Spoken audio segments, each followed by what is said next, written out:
Hello, everyone. My name is Dr. K.A. Shakur, and I'm the president of the SEBRC, which is the Southeastern Buddhist Retreat Center. I'm going to start off saying Nancy Lasseter. What can I say? I've known her for a few years. She's well known for arts and medicine at the University of Florida. That's somewhat how I met her. There was a famous painter coming to town who was also a Buddhist monk, and she asked if our temple would host him here for one day. That's basically how we met. Lo and behold, we have similar ideas of what would it be like if we could bring all the various Buddhist sanghas or communities of different doctrines together under one umbrella. And we both became the co-founders of the Gainesville Buddhist Alliance. Here's a woman that's been well known in the community dealing with internal arts, energetic arts, along with arts in general, from music to painting, naturally yoga, tai chi, qigong, meditation. She has the Karuna College in Northwest Gainesville. She's a part of the forest tradition of meditation in Buddhism. She's a woman with so much to offer and so many stories to tell that are so inspirational. I introduce Nancy Lasseter.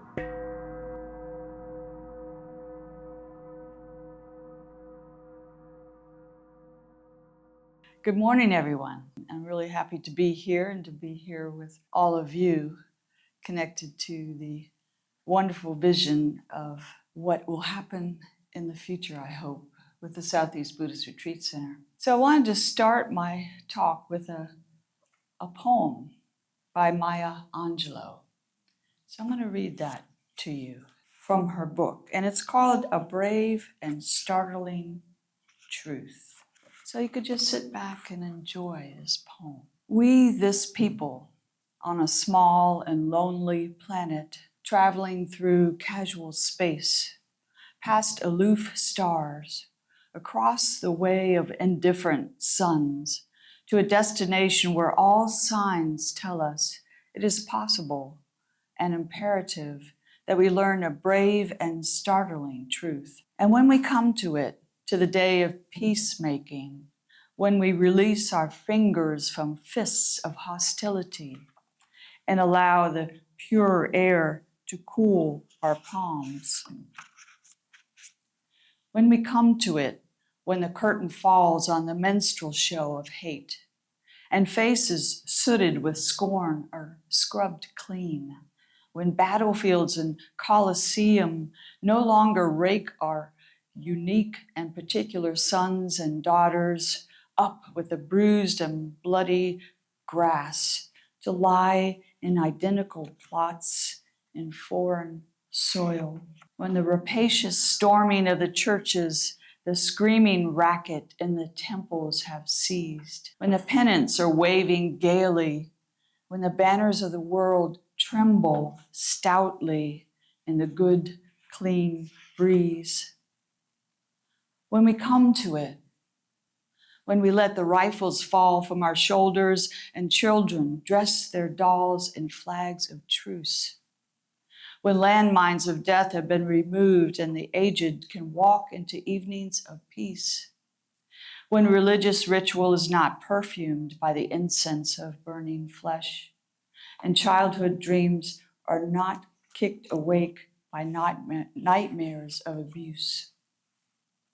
When we come to it, then we will confess that not the pyramids with their stones set in mysterious perfection, nor the gardens of Babylon hanging as eternal beauty in our collective memory, not the Grand Canyon kindled into delicious color by Western sunsets, nor the Danube flowing its blue soul into Europe, not the sacred peak of Mount Fuji stretching to the rising sun, neither Father Amazon nor Mother Mississippi, who without favor nurture all creatures in the depths and on the shores. These are not the only wonders of the world. When we come to it, we, this people, on this minuscule and kithless globe, who reach daily for the bomb, the blade, and the dagger, yet who petition in the dark for tokens of peace.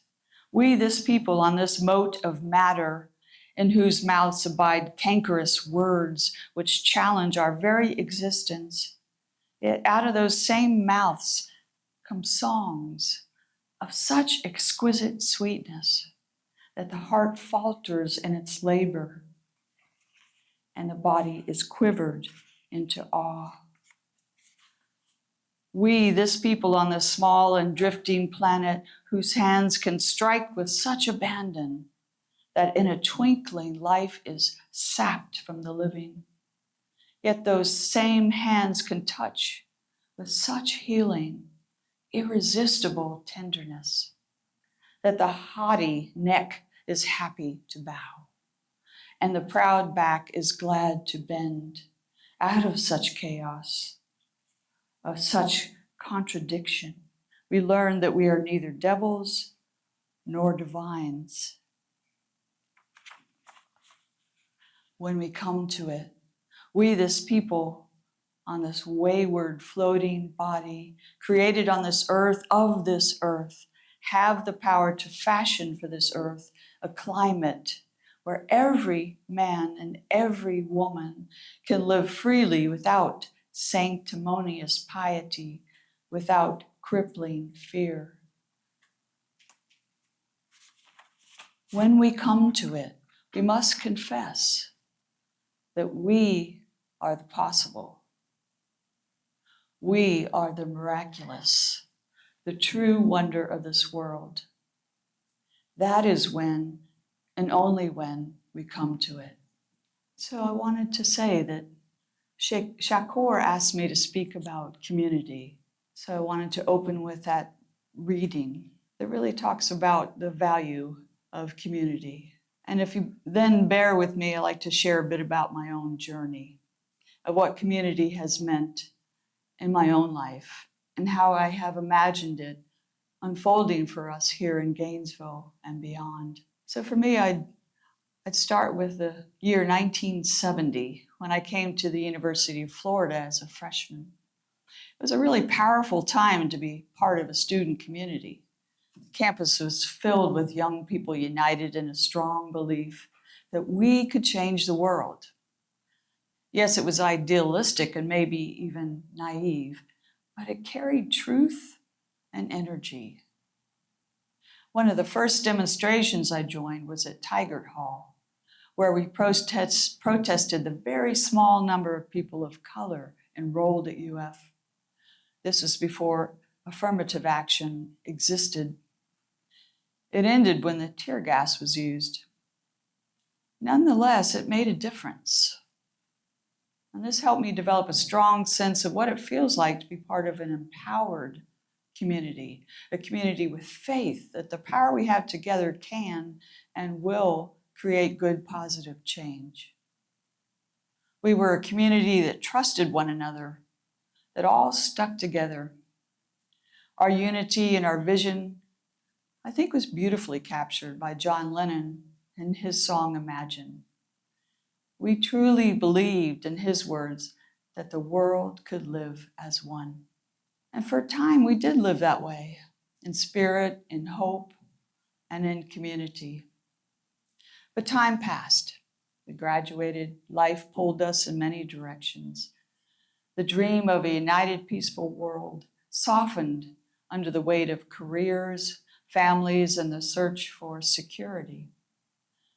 I remember the quiet ache of watching that collective vision fade. The dream that all nations and peoples could live together in peace, that we could end war, hunger, and poverty, and return to harmony with the earth.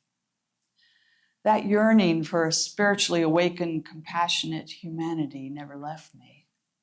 It led me into practice, study, and service. My own spiritual path began with Taoism and 7 years of study with a Chinese Tai Chi master. Then at the turn of the century, I found my home in Buddhism. It began with a visit from Saki Santorelli from the Center of Mindfulness in Worcester, Mass. And I felt that unmistakable sense of belonging, of having found the club I really want to join. So So at that time, I held a part-time practice as a mental health counselor and was an artist in residence with UF Health's Arts and Medicine program, as a drummer with, believe it or not, the Recycled Trash Queens, and a singer. And as my Vipassana meditation practice deepened, I began developing contemplative arts programs as part of the Arts and Medicine program, starting with what most everyone wanted, massage. And after a time, we added yoga, meditation, and Qigong for patients, parents, nurses, doctors, staff. Eventually, I was asked to teach mindfulness-based stress reduction to medical staff and students, a journey that continued for over a dozen years. Those teachings on mindfulness and medicine to the med students remain among my most treasured experiences. And for 10 years, starting with a journey to Rwanda with arts and medicine, I founded and directed a nonprofit there called Rwanda Sustainable Families, supporting the impoverished Batwa people of Rubavu, Rwanda. These indigenous families had long suffered deep discrimination, even within their own country. Working with them taught me again and again that community begins when we see one another as fully human, not as the other, but as reflections of the same heart. Compassion is not charity, it's kinship. So during my final years teaching MBSR, I began using the small cottage on our property as a sacred space for day-long mindfulness retreats. Soon revealed itself as more than a building, became a refuge. That little space became what we now call Karuna Cottage, an urban forest sanctuary for meditation and movement practice. Though now I'm mostly retired, I continue to teach weekly mindfulness sessions online through the Arts and Medicine program. 222 people are on the email list they've asked to join, yet only about 15 regularly attend. Now that too tells us a story about our human longing for peace and the many distractions that pull us from it. Those who do come week after week have formed a small but steady community. They text and email and care for one another. In their presence, I see how community begins, not with numbers, but with connection. So after stepping away from MBSR, I really longed to continue sharing the Dhamma that I had continued to study and practice. So I invited others, teachers and students, to form a Vipassana Sangha. And to my delight, I met a fully ordained Thai forest bhikkhuni named Aya Marajina, who is here today and will speak to you next. She became my teacher and my friend, a true Kalyanamita, a spiritual companion on the path. The Buddha himself said that spiritual friendship is not half the holy life, it is the whole of it. And if you look around, there are many Kalyanamitas here among us. Our Gainesville Sanghas, representing different Buddhist traditions, have long practiced in their own spaces.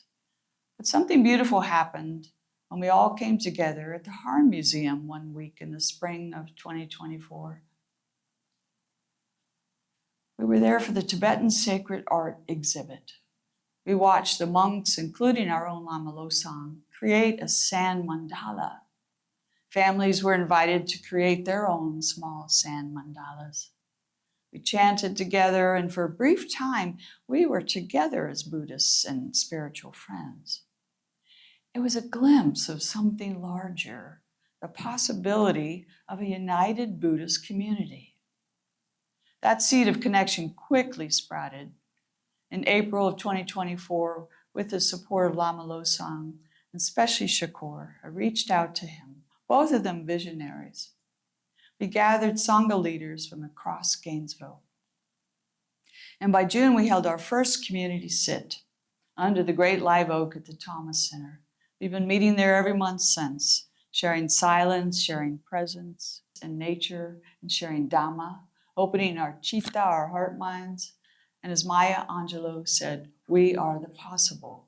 About 30 to 50 people now come regularly.